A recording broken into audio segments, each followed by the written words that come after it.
Hey, um, this is going to be a long section. There's just no way around it.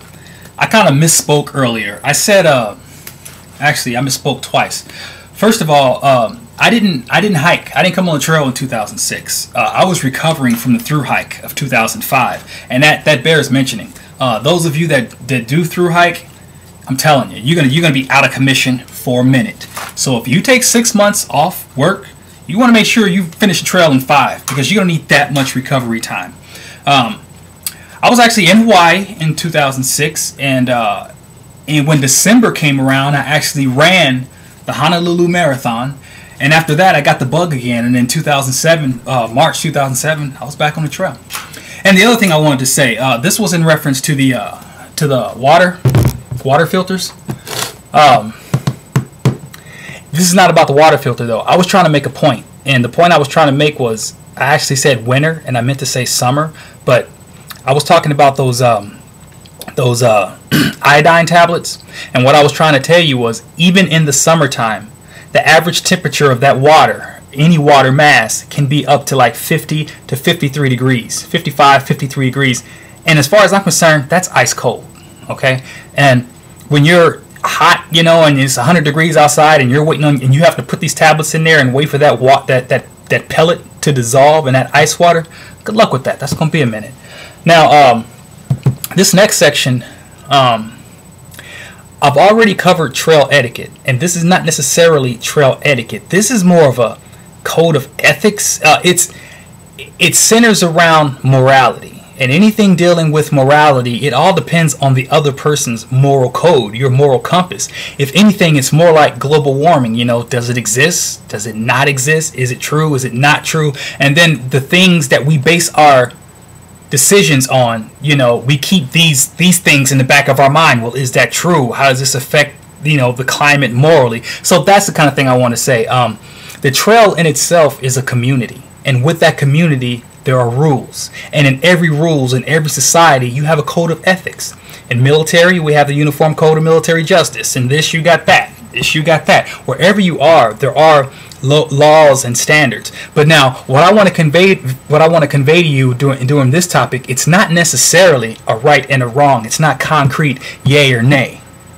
And at that point, the best way I can tell you to do this, and I'm going to tell it to you now, so keep this in the back of your mind because I may not get back around to it, okay? And what I want to say is this, as far as this segment goes. If your conscience is okay with it, then go with it. What does that mean? The Bible says, man, see, I don't want to do this, but this is why it's going to take so long. I talk too much. The Bible talks about, there was a guy, actually, not even say that. It says, if you steal bread to eat, then it's not a sin. That's a gray area. That's what I'm talking about. So what are you saying? I'm saying if you're hungry and you're at like a swap meet or something, and there's a apple sitting there and you're starving, and you grab that apple and you walk away with it, here's the point. Is your conscience okay with that? Before you grab that apple, you're going to ask yourself, will I be able to live this down? Can I take that apple? And if your conscience is okay with it, take the apple and roll. So what I'm trying to say is that you got to have somewhat of some kind of moral base. And speaking for myself, the Lord is my shepherd. I'm like this with Jesus Christ, but that's me. I'm not a holy roller. I'm not here to push religion. I'm just trying to let you see where my moral base is. Because what I'm about to tell you, I don't agree with it all. And I'm going to tell you what I do. Now, it doesn't make me right. It doesn't make me wrong. But when you're in a situation where you got to make your own moral code judgment, then what do you got to go on? You only got to go with how you feel about it. And here's the gray area. And I hate to talk about this. People call me racist all the time. I'm not racist. But in being a minority, I know you're going to hear this a million times, we do things that it's just us. It's family. It's who we are. I'm not going to give you any examples because I'm sure people will come back. That's not me. You can't speak for us. And I'm not doing that. But what I'm saying is sometimes when you're a minority, oh yeah, perfect example. I was watching Survivor the other day, and there was an Asian girl on it. And this was like season 3 or something. And they went fishing. And the guy brought some fish back to the camp, and everybody was eating. And when they were done, the Asian girl started eating the bones and the guts and the livers, you know. And then the one guy started judging her, like, "Oh, she's nasty. How can she eat all that?" And then she was talking to the cameras, like, "Look, where I come from, that's what we do. We're not wasting that. That's just as good as any other thing." And I totally relate to that. And you know, as minorities, you know, me being black in a society of white people, or even on the trail and whatnot, I do things that are just, dude, that's a cultural norm. I'm sorry. I didn't think I offended anybody or people look down on that, but that's what I'm talking about. I mean, it's the perfect scenario. I felt for her in that situation, totally understood. Meanwhile, you got the one guy that's judging her, and you got the majority behind him because they all from the same set. They all from the same mindset. And now she's like odd man out, you know? So I'm starting to babble. I'm sorry. But with this section, with the moral codes, that's what I'm saying. You know, at some point, you're going to have to ask yourself, am I okay with it? And if that's the case, go with it. Because sometimes I don't want you to feel railroaded. Don't feel like you got to do something because everybody in the shelter says so. I mean, you know, it's your hike. And I say this all the time. Hike your own hike. And I swear by that for one reason. Everything that I do will not be politically correct. So I'll be the last person to judge anybody that comes on a trail hiking their own hike. You want to carry a 9mm, man, it's not recommended. You know what I'm saying? I don't see why you want to do that, but I will not judge you for it. You know what I'm saying? And that's what I'm saying, because, you know, one man's, you know, bliss is another man's, you know, scarlet letter. I mean, I don't know. I'm babbling, so we're going to get to it. The one point, there was this other point that I was going to make about groups and stuff, and really this is kind of like that moral code too. You know, as far as partnering up with trails and stuff like that, once you start to get, I mean, I think 4 is a good group. You don't want those odd numbers because somebody's gonna feel left out. You know, there's always gonna be the third man. There's always gonna be the 5th person. 5 people can't fit in a car when you're hitchhiking. I would say if you're gonna do groups, you know, 3 is cool. You know, if you don't mind being a third wheel, 3 is cool.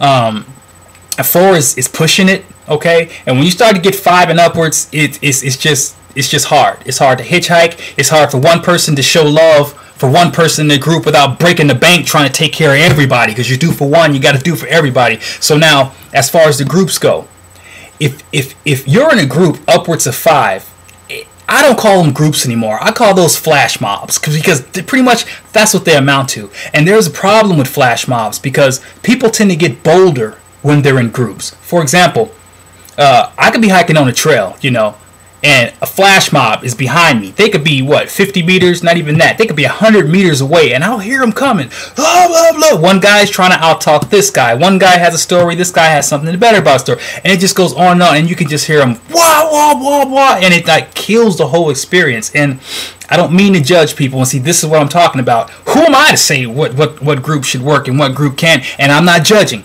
And this is what I'm saying. But at the same time, I'm going to say how I feel. Does it make it right or wrong? My conscience is okay with me conveying this message. That's what I'm talking about. So, check this out. You could be in a shelter. It's 9 o'clock at night. You know, all the lights are out. Everybody is sleeping. Because, by the way, you need to know, as far as trail goes, you pretty much go to bed when the sun goes down. That's just the way it works. And then all of a sudden, you get this flash mob coming into camp. You got dudes night hiking. They got these big old lights coming on their face, you know, and they're just coming in, making all this noise, shining lights in on you, man. It's like an ice raid or something. It's like, what? Is it the FBI? What the hell is going on? You know what I'm saying? So it's like, it's just, wow, what's going on here? And it's kind of hard to be quiet when there's 10 people coming on, and Lisa's got to borrow Alice's stove, and then John wants to know where Edward is going to set the tent up because they're sleeping together and they're just talking, and one group's talking over the other group. So here we're going to call this message to the alpha. Check this out. When you're picking your group, okay, keep it down to, I mean, don't go no more than 5, man. It's not going to hurt. It's not going to help you. You know, you got to come to a road intersection, and it happens all the time. A lady in the car will say, I'm only taking the girls. It will happen. So you're sitting on the side of the road, you're trying to get in town with your group. All the girls are sitting there, and they're waiting on you, and then you sitting there with your group, and what if you got Mike Myers in your group? What if you got Jason Voorhees in your group? You got this guy that looks like a football player, knives hanging off. Do you think somebody's going to pick you up, man? When you got this big old Rambo Bowie knife sitting in front of you? The point I'm trying to say is, when you're making your groups and everything, be selective, number one, but at the same time, you know, you got to think about the total cost of hiking with this group, because in some cases flash mobs get to the shelter first, and with no order or nothing, they'll just throw their crap all over the shelter, and it's just 5 of them. The shelter sleeps 13. Somebody comes off the trail, they can't even set up. Why? Because you got poles here, packs here, crap thrown all over the place. You got 3 people in the flash mob going around getting water. The other 2 are out there playing grab ass or whatever, doing whatever. You're just like, really? Really? When I see a situation like that and there's no one around, I got no problem picking up your stuff, moving it over, and laying out where I have to lay out. And there's been quite a few times where I actually had to check people, and I don't want to do that. I don't like doing that because I'm not a bully. But it could be pouring down rain. Okay, you got the flash mob sitting in the shelter. Now, see, I'm old school. Where I come from, there's always room for one more. That's just the code. Now, you got the flash mob sitting here in the shelter.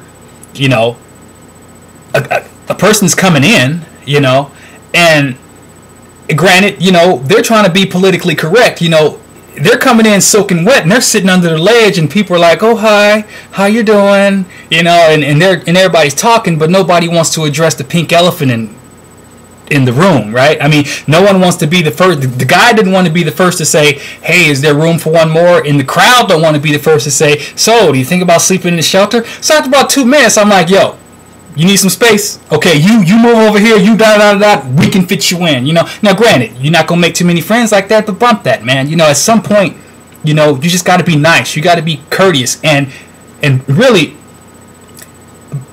crowds tend to adopt the mentality of the alpha, and this is what I mean. If you don't speak, not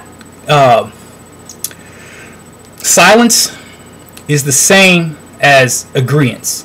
So if the alpha's saying something and everybody in the group, they may feel different, but if they don't say nothing, then hey, you know, I'm gonna assume you agree with them. So you'll get you'll get the group that will adopt the mentality of the alpha by the same default that they're not speaking up, but at the same time they know it's wrong. So when I'm telling the group, hey man, y'all need to move over, this guy's gonna get a place whether you like it or not. You got 3 people keeping silent, they're not saying nothing and they're moving, but when they're thinking about it, they know it's right. They know if that was them in that same situation, you know.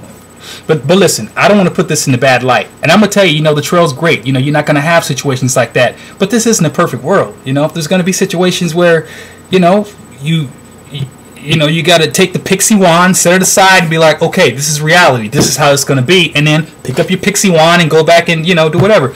Okay, 12:36.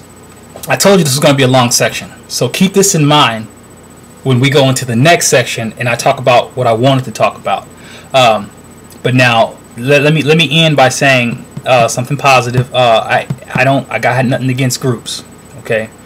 But understand, when you get into groups, you're gonna lose yourself. I told you this before. You're no longer Alice. You're no longer Alex. You're Alex of the Alpha Wolf clan, or what, you know what I'm saying? So really, and at the same time, know the character of your alpha. I can understand it's scary being out there by yourself. You know, you want people that you can share this experience with because it's not real unless you validate it through someone. I totally understand that.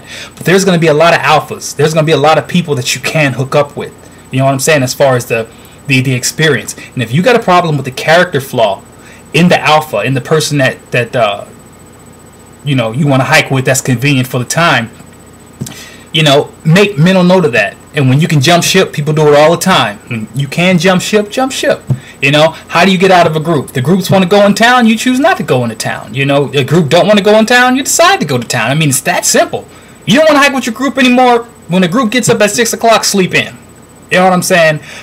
You don't want to hike a group anymore. Your group's moving too slow. Go to the next shelter. It's just that simple. I mean, in the span of a through hike, and I gotta stop. In the span of a through hike, in the span of 5 months, and I'm gonna say this because it's just easier to say it this way. I've been in at least 10 different groups before I got to the halfway point, before I hooked up with Spitfire, and before we went on the rest of the way. 10 different groups, and I got 10 different solitary memories, 10 different things where, I mean, and I'm talking about good stuff, where, you know, you just meet people and they change you, and that's the beauty of it. You know, you don't know who you are. Think of yourself as a closed rose, and you don't have the hand to open yourself up and blossom. But every time you meet somebody, they pull back a petal, and another one pull back a petal, and then at the end of your experience, you get to look in the mirror. you get to see yourself in full bloom. You know what I'm saying? And these are things you can't do by yourself. So it's a good example. You know, I want you to get out there and experience stuff, but use your maturity. Use everything you've learned. Use your I'm going to say common sense, but we spoke about that. Use your common sense. Use your own moral gauge, okay? And then make those decisions. Don't abandon everything you've learned for the sake of an experience. You know, don't sell your soul. You know what I'm saying? I'm talking too much. All right, I'm going to finish this. Well, this is done. I'm going to come back and we're going to talk about the morality of it all, I suppose. Okay.